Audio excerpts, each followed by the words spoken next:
Hello, thank you for joining SAT Media Spotlight. Today we're going to speak to Christine Shanahan McGovern.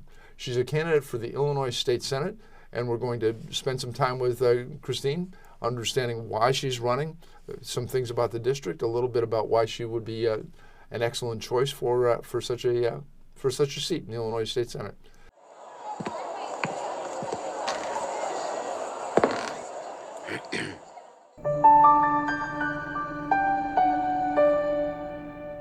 Hello, Christine. Thanks for joining us on SAT Media Spotlight. Thank you for having me. And so you're running for the Illinois State Senate. That comes in a variety of districts, if I will. What district are you running in? I am running in District 18, which is the southwest side of Chicago, and then the southern west suburbs. So it goes from 87th and Ashland, and then it moves further west to like 143rd and Wolf Road. Okay. And why are you running for the Illinois State Senate? Oh, there are many reasons why I'm running. Let's start. I didn't have a purpose. Like, my goal in life was not to be a politician. First, let me say that I'm a Christian, I'm a mom, I'm a business owner, and I see what's happening in Illinois, and it's not right. Someone has to stand up. Someone has to start standing up for common sense. Someone has to start standing up for what we want in our district. Our voices are not being heard. It's almost like we're being silenced. And that is not the way in the path that it's supposed to be. So I want to run. I want to make a difference. I want people to want to stay in Illinois, not to want to leave. There's a huge amount of people who are leaving Illinois because of taxes, because of the mandates, because our schools, because of the crime. All of that needs to change directions. That's why I'm running. That's why you're running. You said you're not a politician. What is it? You have a professional or educational history you want to share with us? Sure, yes. I actually have a small real estate business called Home Again Realty, and I also am a substitute teacher with Chicago Public Schools. But I most foremost, I'm a Christian and I'm a mom, and that is where we need to be the voice for our other community members like that. Any particular policies of the Illinois government at the moment that you have problems with? Several. Well, let's start with one. Let's start with Reopen Illinois. We started Reopen Illinois. There was a group out in Rockford, and then about 5 of us representing Chicago, who knew that the shutdowns were coming. So we had a rally with about 3,000 people in May of 2020 at the Thompson Center. And our focus was to let people, to tell them we have to be strong, we have to stand together. What's happening with the division, that's how this all started, the division. Essential, non-essential. What business should stay open, what business shouldn't. And one of the triggers for me was when our governor said that his farm was essential, when our mom and pop businesses were being forced to shut down, and their livelihood was crushed. Their dreams were crushed. That's wrong. So kind of Reopen Illinois kind of launched you on this path, yes, correct? Yes. You were one of the founders, one of the original organizers? One of the original organizers for the Chicago team, yes. Okay, and that's an ongoing effort too, correct? Yes. You want to tell us a little more about it? Yeah. Well, it's a group that said, stay strong, keep your businesses open, and encourage people like ourselves to go and patronize these businesses. Take advantage of what these businesses stood for. A lot of them are the heart of the community.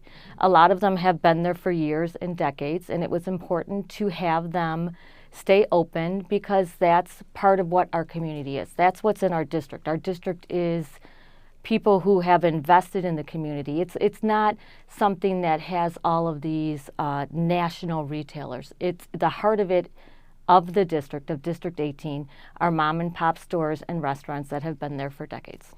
So among your objections was the fact that you could still go to Walmart or Costco. Yes. But why don't you expound on that a little bit? Well, it's not just those. It was you couldn't go to school, you couldn't go to church.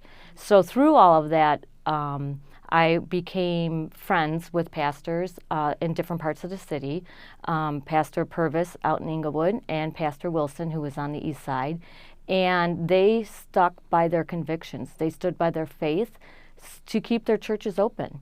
And not only is this a division of closing our businesses, a division of separation, a division of parental rights, who has them, who doesn't, who stands for them, who doesn't, but of the church and our faith. So that was another reason, the question that you asked me before, why am I doing this? To protect, my motto is faith, family, and freedom. We have to protect our faith because we need to have God back in our decisions. We need a moral compass. What's happening now, people are making decisions that are negatively impacting our safety, our future, which is our children, our economy with our taxes, and then that all affects our family and our freedoms. We're losing our freedom of speech. To have our president say that parents are domestic terrorists is wrong on every level. To take away the voice, I sat on the school board for Chicago Public Schools for 2 terms, and to have a voice taken away and to say that parents don't matter, they are the biggest stakeholders and they should be responsible for the decisions of their children. So you're looking to be a member of the Illinois State Legislature. Yes. And Pritzker issued his first order in March of 2020.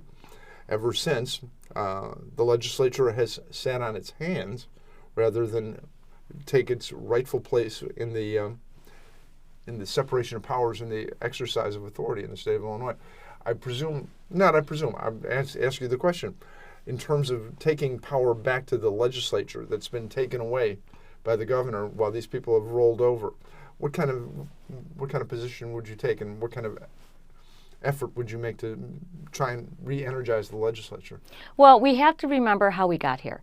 We got here because of our governor, who thought that he was the man who could make all decisions. We got here with the lack of common sense from our JCAR. And they gave the legislative decision in kind of free reign. JCAR. Yes. So the man that Could you describe what JCAR? JCAR is a group of members from the House and the Senate. It's like a committee, I would say. Joint committee? Correct. Okay. Mm-hmm. And they were the ones who decided to give the executive power to the governor. So again, we have different situations where you brought up about how would you bring decision-making back to common sense. We have all of these bills coming forward with witness slips. Mm.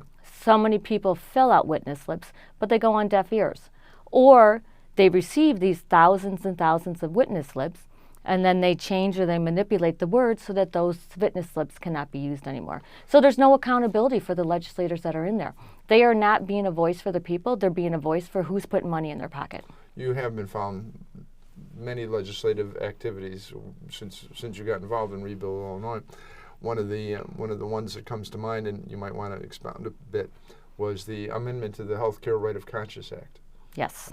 And you mentioned the witness slip. You may want to share that as a motivating. That may be one of your motivating factors. Why don't you talk about that a little bit? Well, I can say that first of all, that all correlates with the mandates with the vaccines.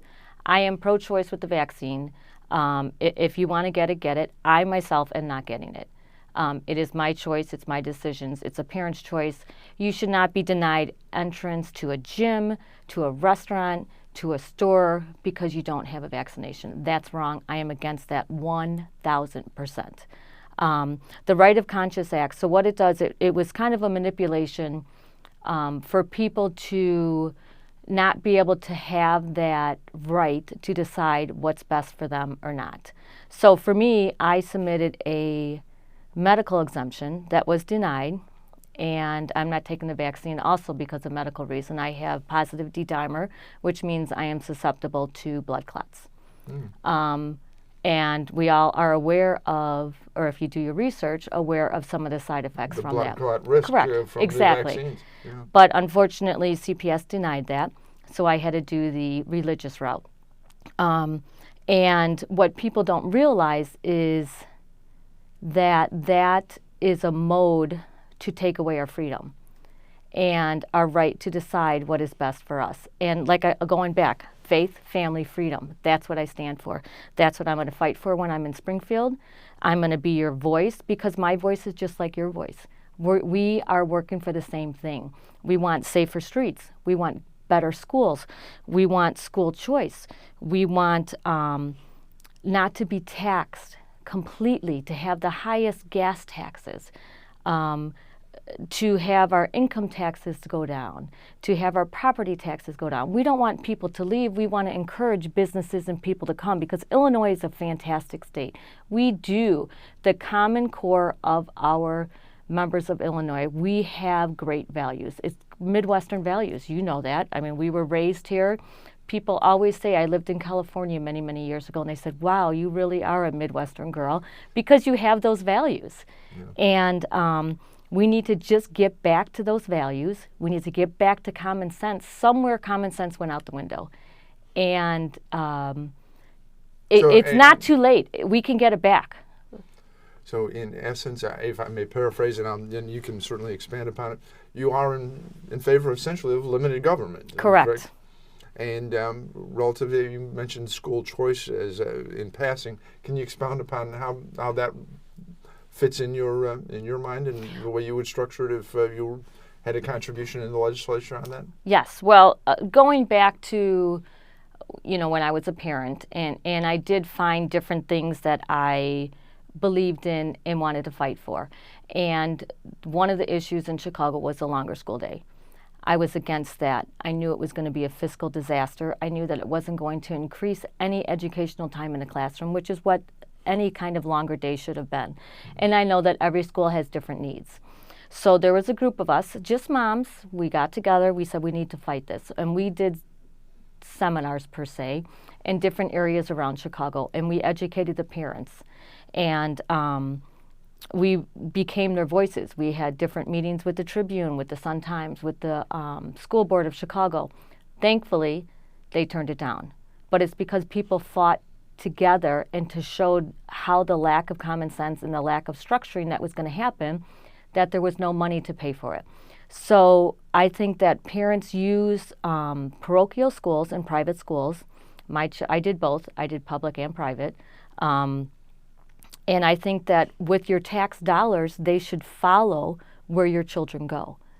And that is just going to benefit all of the kids. See, people think that if you take funds away from this school or you take funds away from that school and you put it over here, if it's following the school, every school will be better. I do know being a teacher. If it's following the student. I mean, following the student, yeah. Correct, excuse me. The problem is it keeps in the school no matter how yes. the school performs. Right. But I do want to say, too, that I am very aware that different schools have different needs. I do understand that. I see that. I do a lot of subbing in incentive schools in the city. And they do have different needs. They have different circumstances. A lot of them don't have two-parent homes. A lot of them don't have any parental input. And I can say that with this shutdown and with the closing of our schools and this remote learning, our children are suffering so much. I see it in their eyes. I see the dim, the light in their eyes dimming. I see that there are second graders who don't know the alphabet. I see that the math skills are lacking. You cannot learn remotely. You need to have the in-person learning because kids learn in different levels and they learn with different tactiles or whether it's auditory or visual. Too, they do, yes. And that's what's frustrating to me because they are suffering. They're suffering emotionally, socially, obviously educationally, physically. I just think about what they've lost with the last year. We're going into this, finishing the second year of this remote learning, or this fear that's in with these kids. Kids aren't affected by this virus. And I'm disappointed in what's happening. I'm disappointed that people who say that they're fighting for a cleaner school, a safer school, I can tell you that teachers are wiping down the desks. The teachers are using the antibacterial lotion. The kids just want to be there to have fun, to learn. And if you can't incorporate that, they're going to suffer. I had a kindergarten classroom last week, and I knew the kids because I've been at the school. They came in They all hugged me. They were so happy to have a teacher that hugged them. Sure. That, sometimes that may be the only time they get a hug. And people don't realize it. And that's where I say every school has different needs. Yeah, this one-man rule policy is taking a real toll on many parts of society. You mentioned the local businesses. Mm-hmm. Now you're talking about the kids. You also mentioned churches, right? Yeah. It has an adverse impact in those circumstances as well. Yes. And I think that it's time for the priests and the pastors. And again, I was raised Catholic. But what the Catholic dioceses are doing with the kids is wrong. I was just at a meeting with parents who are so frustrated with what's happening, and they're paying extra money and a lot of extra funds to send their kids to these private schools. Sure. And if they had this mentality where the teachers are vaccinated, the kids are vaccinated, then why are you so afraid? What is going to happen? What needs to happen to make this path stop? And I'm just shocked at the fear that some people have. It's so disheartening because they're putting it onto the kids. And the suicide rate, the drug rates are so high. It doesn't need to be. It obviously, you can hear I'm frustrated with all of that, and that's why we need to. Not only frustrated, but passionate. Yes. And the passion is something we need. Yes. In terms of these issues, in terms of protecting each other and ourselves. They call what they're doing protection, but all it is, I think you referred to this early on, division. Division. Pitting the vaxxed against the unvaxxed. And you're in schools, you see other kinds of activities that, in fact, divide us rather than bring us together. Yes. Like what? Well, besides the fact of vaccinated, not vaccinated, there was a school that had an opportunity here in Chicago to go see the symphony, and only the vax kids could go. And we are limiting the opportunities for our kids. And if that is not segregation, I don't know what is. And you look at last year, it was more of an impact for the kids in sports who couldn't play. Yeah. I mean, we know that having a healthy body, a healthy mind, a healthy lifestyle is going to have a healthy output of where you're at as far as if you get the virus or not. So we're doing everything, I shouldn't say we, certain people are doing everything that they can to prevent that from happening. While you're now a candidate for the state legislature, you've been active in many community affairs in many respects. You mentioned Rebuild Illinois. So when you say we, I think you're appropriate to say we, right? Because yes. you've been in the forefront of these issues as a private citizen, and now you want to step forward and do more. Right, and I think that's what separates me, is that I am everyone else. I am you. You are me. We have the same goals. We have the same thoughts. We want the best for our kids. We want to have safe communities. We want to have great schools. We want to have our future leaders to excel in the school that they decide to go to or their parents decide them to go to. We want to have an economy that flourishes. And obviously we don't want to be taxed so that we have to move. And then I haven't even touched on our veterans. Let's touch on it. Yeah, my dad was a veteran, and through this whole pandemic, people seem to have forgotten about other diseases. And Yes. They just suddenly disappeared, or they didn't want to talk about it. My dad had Alzheimer's. He was a captain of the Marines. And I saw the struggles that we had as a family trying to place him into a home. We did hire an outside agency to give him care in the home. But when you have a man that's physically fit but not mentally there, it's very difficult to keep them in their own home. Challenge. Yes, and thank God in that community, which was in New Lenox, the police department and the neighbors were wonderful. They found him many times. We even had trackers put in his shoes, in his coat. We tried everything, but he was slick. Yeah, but yet because of these dedication to taking care of COVID situations. Yes. Your father didn't get the care. Well, that was before COVID, so I'm Okay. just talking about veterans in particular. Oh, veterans, I'm yes. sorry. So but there are a lot of family members who couldn't visit their family, and I had a friend who was a nurse, and I'll go back to my dad in a second, who was a nurse in a facility, and again, like what's happening with the kids, she saw the elderly, they're just thrive for moving forward to wake up in the morning, left. Because they didn't, what do they have to live for? Their kids don't come to see them. They don't see any family. The only people that they see, and I'm not saying that the people in the facilities didn't care, were the people in the facilities. And they do not give the same amount of attention as what a family member does. You were talking about your father and veterans, generally speaking. You're no doubt aware that the state of Illinois has its own Department of Veterans Affairs. Mm-hmm. Did you find them helpful or assisting in the issues with your dad or not? I can say that the physicians at Hines Hospital were wonderful. Well, that's the federal Yes. VA. Yes. But I can say trying to get into like a home for Mantino and trying to get housed. I can't think of the word of what it's called when they get placement in a home. Yeah. The waiting list is horrible. It was almost a year and a half. So there's some alleged programs for vets under the Yes. state of Illinois, but they're not really available, is what you're telling me. Correct. They are not available. And the amount of time that it took between appointments is too much. And again, I'm not taking away any kind of specialties that the physicians have.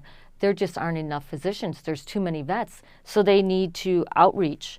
I know that we have a new medical facility in Oak Lawn for the veterans. Mm-hmm. But we need to do better. We need to do better for our veterans. And again, you look at the suicide rate. Mm. And again, that's just not there. Look at our police and the suicide rate. We just lost another police officer. Suicide. Yes. And let's not even talk about what's happening with the crime. I was one of the originators for the Back the Blue in Chicago also, based on what happened with my neighbor. Okay, so I'm out there. I'm out there. Before I decided to run. Yeah. It's I saw what's out there and I saw what's happening and I'm like, hey, this is wrong. This is so wrong. Someone's got to stand up. And someone said, why don't you run? I said, let me ponder on it. So here we are. And I'm ready to be a voice for everyone. I'm ready to bring back common sense. And I'm ready to stand up for our faith, family, and freedom. That's what needs to be done. And it's District 18. And again, where is it generally? Okay, so it's 87th and Ashland. That's on the east side. And then it goes all the way through Beverly, Mount Greenwood, Evergreen Park, Oak Lawn, Palos Heights, Worth. There's a few Irish folks there, no? Yeah. Shanahan McGovern? Marionette Park, Worth, out to Orland. So it ends on the west side of 143rd and Wolf Road. Right. Outstanding. Yes. You have social media? You have a I website? do, yes. So you can see me on Facebook, Christine Shanahan McGovern for Senate, District 18. And also McGovern for Senate is my website. Outstanding. And I can use any help. Again, this is a grassroots organization. There's a lot of good candidates out there that are running that are just as frustrated and passionate as I am. So get behind a candidate, give them some help, give them support, help them start canvassing. It's petition time. Help them get their signatures so that they can be on the ballot, because that's the next step. Can people download your petitions from your website? They will be able to, yes. Okay. Yes. So they should go to the website? Yes. Get a petition? Yes. Go out and ask some people to help Christine Shanahan McGovern get on the ballot? Yes, and you have to be a registered voter in order to gather petitions. And I do have a list of rules that they can There's instructions read. There's instructions, yes. There's instructions there. So that I'm not contested. I would hope that you will not be contested, but it's a given. As we know, petition contests in the Chicago area are blood sport. Yes. And so I hope you're not contested, but that's one of the tools that the other team uses to try and see to it that they don't have any opposition. Correct. And so let's hope you get double, triple what you need so that you'll be safe. Yes, I will be safe. I will be on that ballot. Excellent. That's outstanding. Any particular other kind of summation or message for folks that have been watching? I would say just honestly, stay true to your heart. Stay true to what you believe in, and no matter what anyone says, make sure that you do what you feel is right. Don't be swayed. It's hard to stand alone, but when one person stands alone, then you're going to have another person standing with you, and then another person standing with you, and that's how change happens. You can't just wake up and say, I'm going to change the world. No. You change your local area, and then you go from there. And never do anything without the right intention that you're doing it not only to better yourself, your family, your community, your district, your state, and God. God. God should be first. Sorry, God. And God. That seems Yes. to be a fine way to finish up. Thank Yes. you so much, Christine, for coming to SAT Media Spotlight and sharing your thoughts, your ideas while you're running. I hope people will